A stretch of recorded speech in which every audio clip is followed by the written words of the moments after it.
Hey y'all seen this last episode of the Housewives? All right, honey, let's get into it.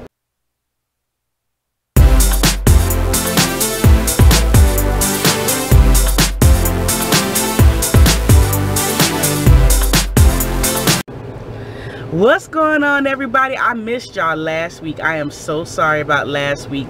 I got the stomach flu and I was locked up in the hospital all weekend, but I am back. Let's get into it. Let's start talking about this last two episodes because I missed episode 19 and I'm going to talk about the finale as well. So let's get into it. Okay, now let's talk about this old lady gang restaurant opening for the family and for the friends. And the restaurant is nice, but of course nobody could care less about the restaurant. Why the hell did Todd and Peter invite this fool to the restaurant opening? You knew it was gonna be shady. You know good and well this child ain't got nothing going for her at all. Nothing at all. Looking for some camera time, looking for some damn attention, looking to legitimize herself. And so you knew if you even hinted at her showing up, she was gonna be there front and center. And I just find it so funny. I think what offended me about the whole entire thing with this fool was that when Todd and Peter, when they were talking to Apollo on the telephone, the first thing that he said about this chick was that he got an upgrade. And I'm just like, what the hell do you mean you got an upgrade? Because she light, bright, and damn near white? Like, if it just amazes me that because he feel like he went from a dark-skinned person to a light-skinned person a little bit younger, that he somehow upgraded. No, boo, let me educate you.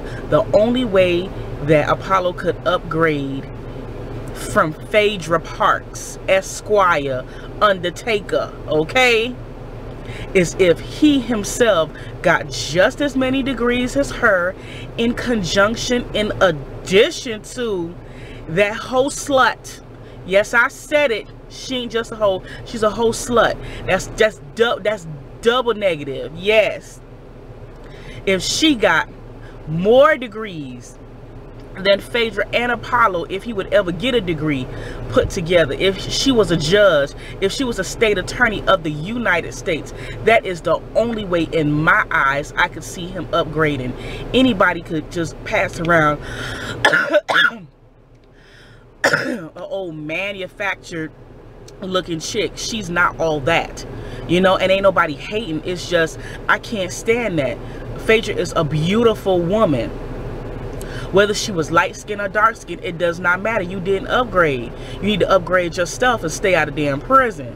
How about that? Instead of trying to look for somebody to make you look good, make yourself look good. Because light can only get you so far. Being light skinned can only get you so far.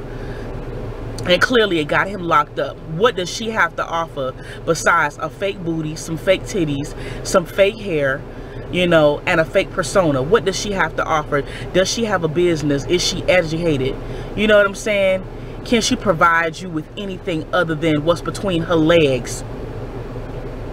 And the fact that Home Slice couldn't even tell anybody when they met, she couldn't even tell them how they met, shows that your relationship is nothing but a farce. Okay, it ain't real.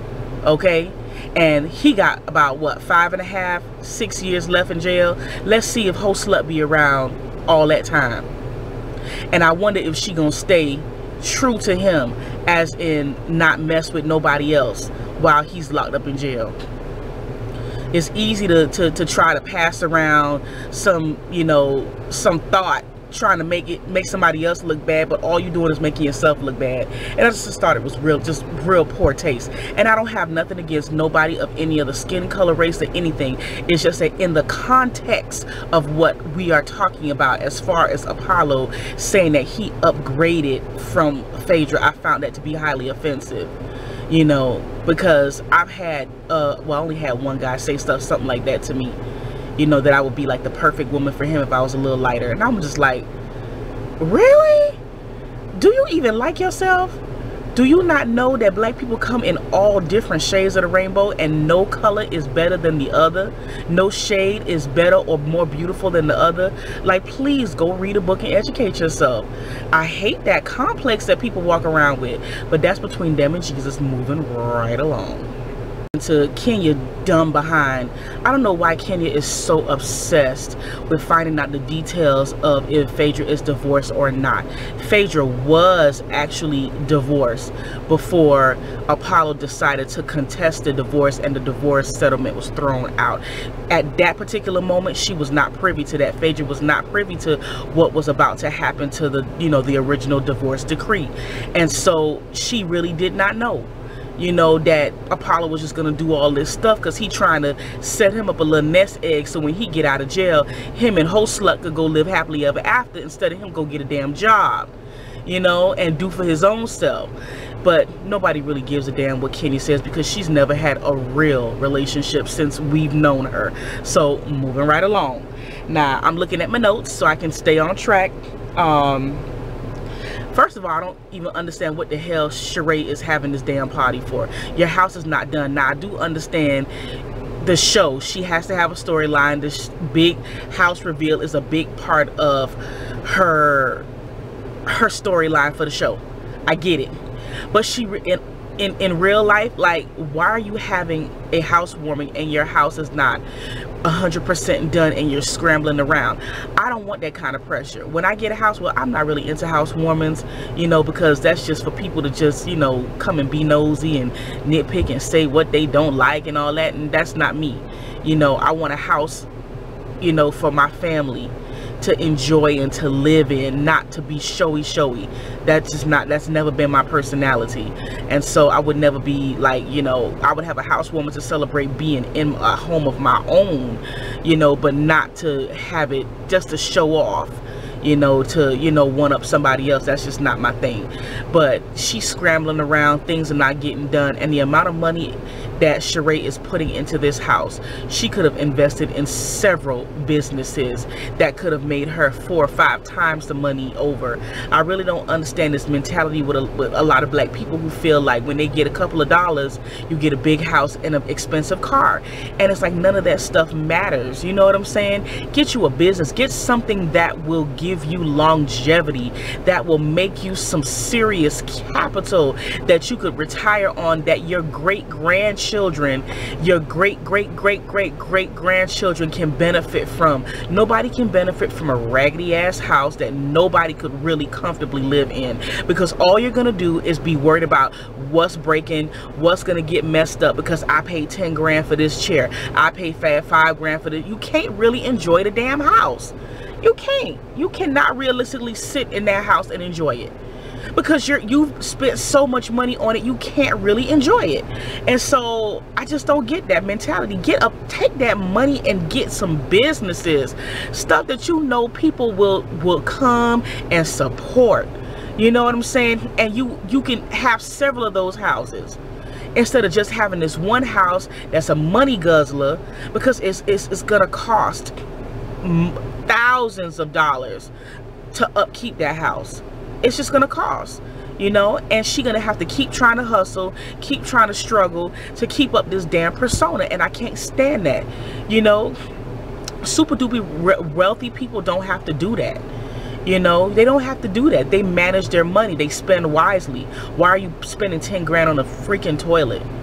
Like, it's just ridiculous. It's just gluttonous to me. Like, it's just too much, too gaudy. I can't stand that. Just I can't stand it. But anyway, the scene with Riley, Candy, and Block was literally the most uncomfortable scene I have ever experienced. I really felt like I was sitting there and I was so uncomfortable. First of all, Candy needed to teach her daughter some damn social skills. For real.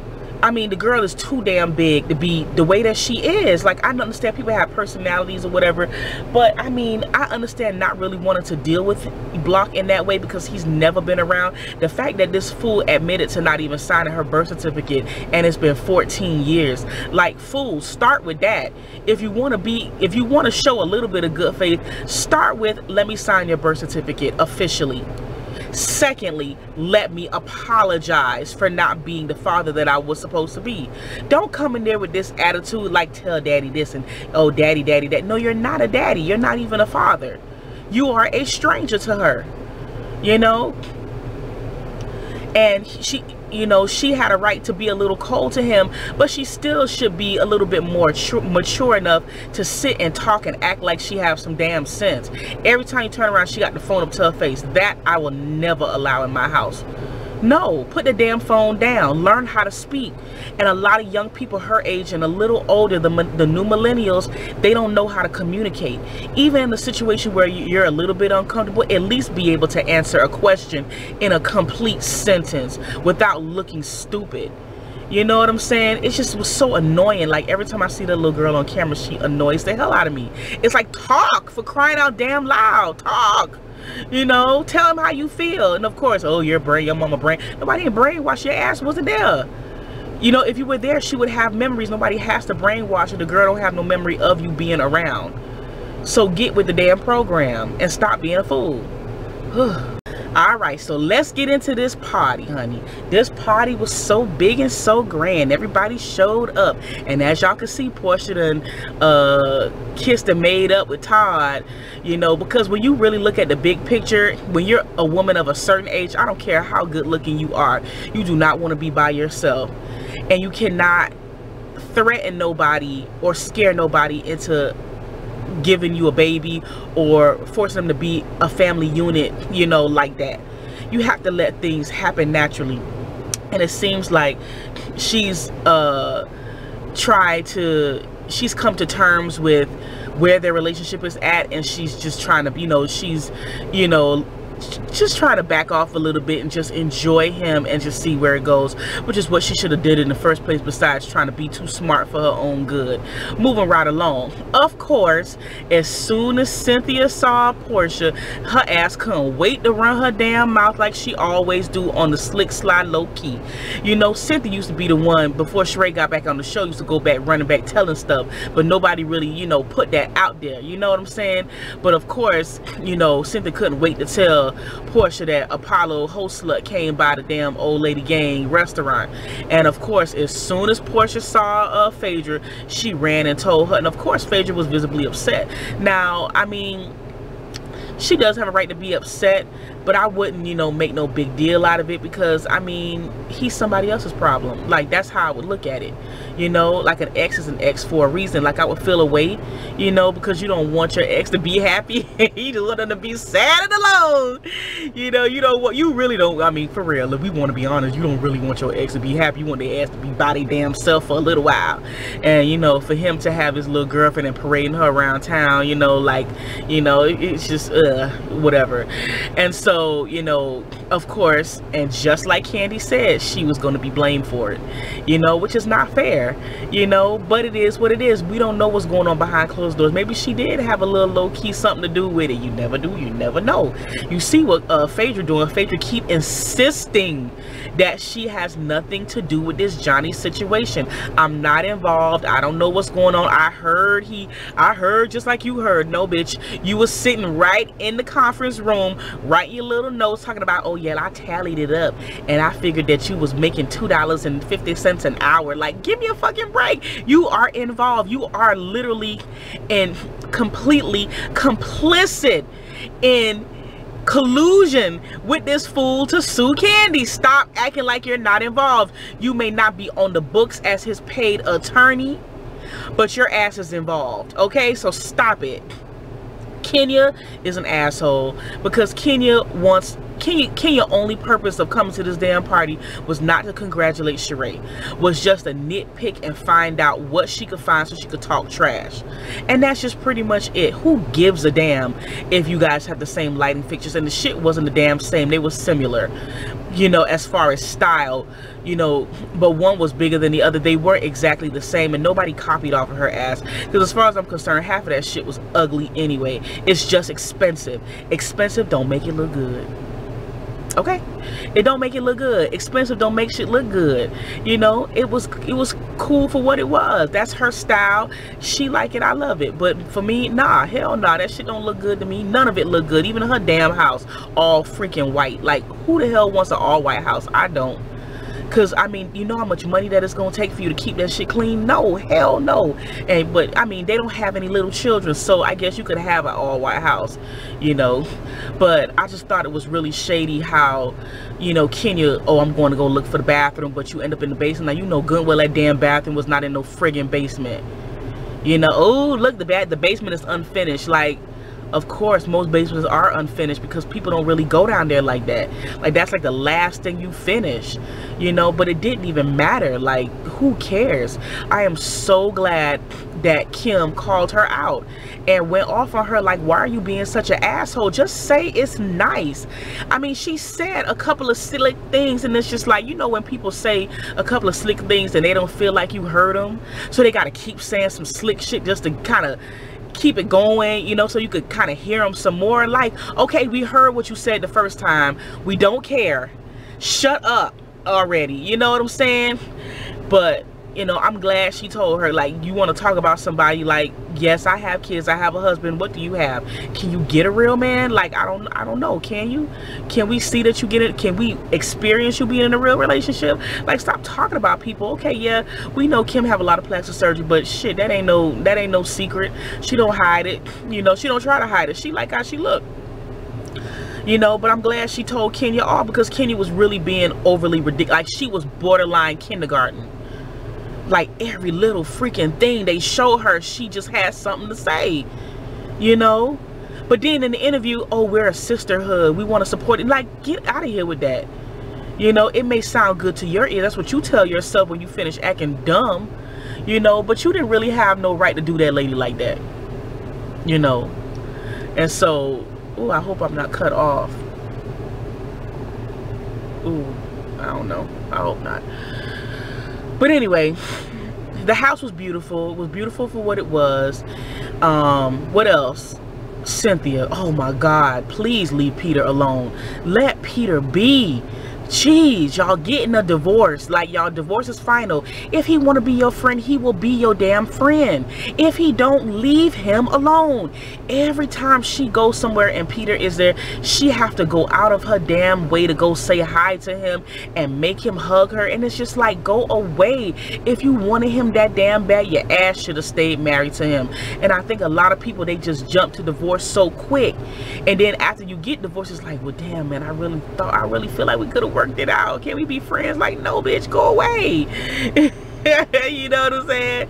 But I mean, she just looks so damn desperate to be his damn friend. Like, I just want to be his friend. Like, girl, go away. She's so damn annoying. Ooh, she annoying. You know, they say the prettiest women are the most insecure, and I'm starting to believe it with these damn chicks. And then who else I'm gonna talk about? I think that's it. Oh yeah, when Kim first walked in the door, she walked past Candy like she ain't know. I just feel like that is just so freaking wrong.